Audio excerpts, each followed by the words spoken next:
Pasintabi po sa lahat ng nanonood at nakikinig ngayon, sensitibo po ang ating susunod na ibabalita.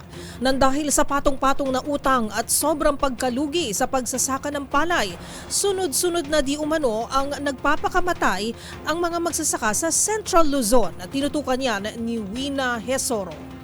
Sunod-sunod na umano ang nagpapakamatay ng mga magsasaka sa Central Luzon dahil sa pagkalugi nila sa pagsaka ng palay. Sa panayam sa DZRH kay Congressman Archel Cabatbat, ang magsasaka party list representative, sinabi nito na sobrang nalulugi na ang mga magsasaka sa baba ng presyo ng palay na naglalaro lamang sa 14 pesos hanggang 17 pesos. Sunod-sunod. Kasi nga, alam nyo, bumabagsak po ang presyo ng palay. Tapos nabalitaan nyo naman siguro, sunod-sunod din yung mga magsasakang pinapatay.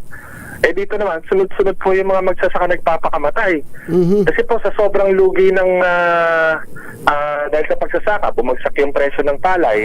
Isa aniya sa rason kung bakit nagpapatiwakal ang mga magsasaka ay dahil sa pagkabaon sa utang. Bawat ani ay imbes na makapagbayad sila at unti-unting makaahon, ay mas nalulubog pa umano sila sa utang. Ayon kay Cabatbat, mayroong ilang Pilipino na ang nag-donate sa pamilya ng mga nagpakamatay para matulungan silang makabayad ng kanilang utang. Dahil pa aniya sa kawalan ng boses sa Kongreso ng mga magsasaka, nagpasya ang mga ito na magtipon-tipon sa Sabado, March 22 sa Sitio Baybas Road sa Gimba, Nueva Ecija, kung saan nakasentro ang pagsasaka ng Pilipinas. Sabi ni Cabatbat, layunin ng kanilang pagtitipon na iparinig ang kanilang hinain, tulungan sila at huwag baratin ang kanilang palay ng gobyerno dahil iyon lamang ang kanilang hanap buhay.